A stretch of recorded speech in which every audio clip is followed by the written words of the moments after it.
Hey guys, so what we're going to go over here in this video is we're going to go over two examples of matrix multiplication. In each case, we're going to change the order of the matrices that we're multiplying just to show how it changes the actual answer. Alright, so here we've got two matrices.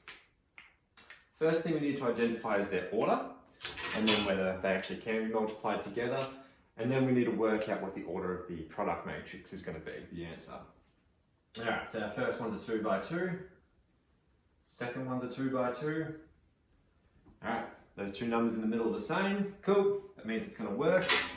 If we look at the two outside numbers, 2 and 2, means our answer is going to be a 2 by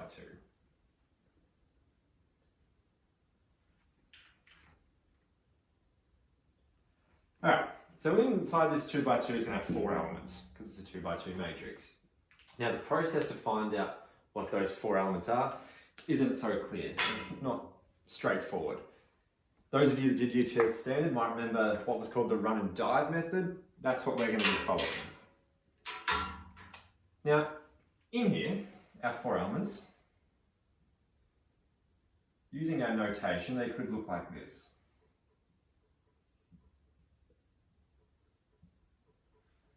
Alright, so thinking back to the start, this is our first element, row 1, column 1, row 1, column 2, 2, 1, 2, 2, etc.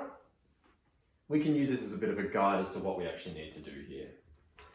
In the first one, what we do, looking at these numbers, 1, 1, we take the first row of matrix 1 and the first column of matrix 2. We're going to multiply them together and add them, and we're going to get a final answer, which will be an element in this space here. Here, what we've got is row 1, column 2. Row 1, column 2.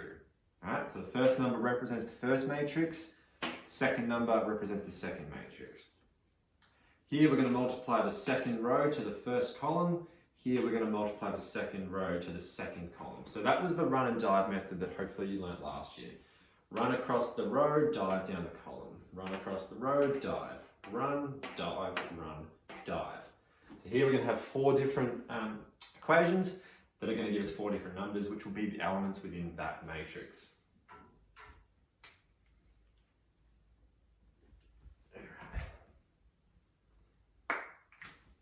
Alright, so let's start with the one in the top left corner, row 1, column 1. Now, what we do is we take the first element in each one, 2 and 8, and we multiply them together. Sorry, not 2 and 8. Scratch that. 2 and 11. Alright, so the first element here, the first element here. Then we look at the next two, 8 and 1.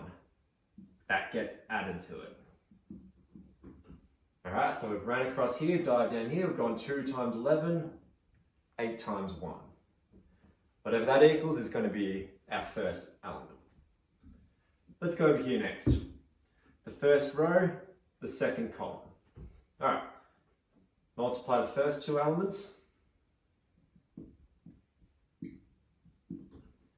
Add it to the next, 8 and 7. Hopefully this is starting to come back to you if you've done this before. Next one down here. Second row, first column. Alright, first 2 elements, -3 and 11. Next one's 4 and 1. And last one, second row, second column, -3 and 5. And 4 and 7.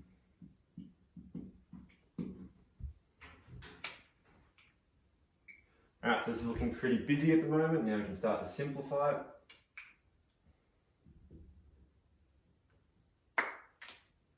Alright, 2 times 11, 22, plus 8, 10, plus 56. -3 times 11, -33, plus 4, -15, plus 28.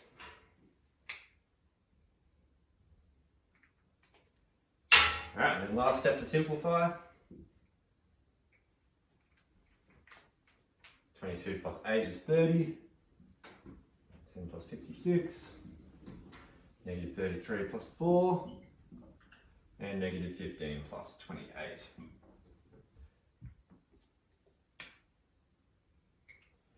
And that's our answer. So it is a bit of a process. This is where a lot of people make a mistake, not multiplying or adding the correct elements. It is something that you get better at with practice, so have a couple goes, make up your own ones if you want, and hopefully you start to get into the swing of things.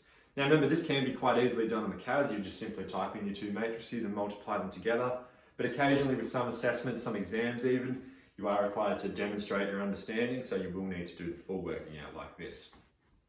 We're going to go over one more example. We're just going to change up the orders of the matrices just to show how it changes it. So copy that down now if you haven't already.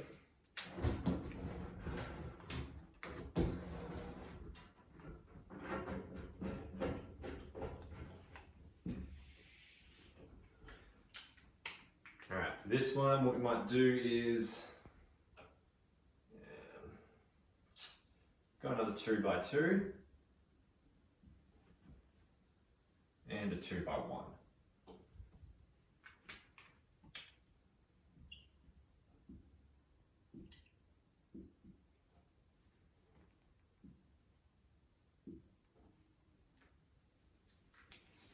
Okay, again, first let's establish whether they can be multiplied together or not.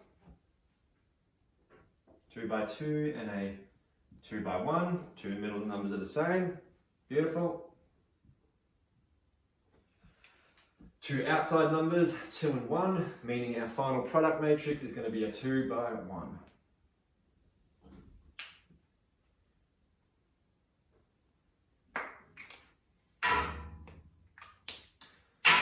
Alright, so here, this element will be represented by the first row, the first column. This one will be represented by the second row and the first column. So here we're only doing 2 equations rather than 4 like we were doing in the first one.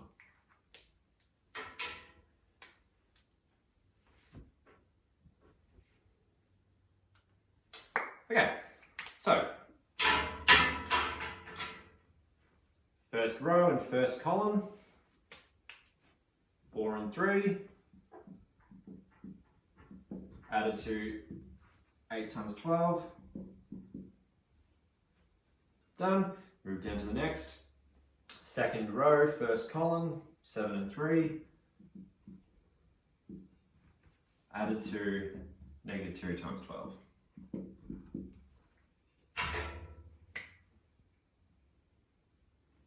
Usually when you're required to do these by hand, they don't get much bigger than this or the one we did on the other side, because as you can imagine, the bigger they get, the more and more equations that you have to do, the more complicated they get. Once they get quite large, if you have to do a 3 and a 3 and a 3 by 3, usually we can just do those on the CAS. Alright, so like we did last time, we're just going to simplify. 4 times 3 is 12, plus 8 times 12, 96. 7 and 3 is 21, negative 2 times 12, here are minus 24. And last step. 12 plus 96, 108, 21 minus 24, negative 3. And that's our answer, 2 by 1 matrix. Hopefully those two examples will help you understand how to do that. If you're still struggling, what I'll do is I'll chuck in the lesson plan, another video from Khan Academy or something. If my explanation doesn't make sense, maybe that one will. Otherwise, make sure you're asking for help on the Google Classrooms if you're still struggling with this.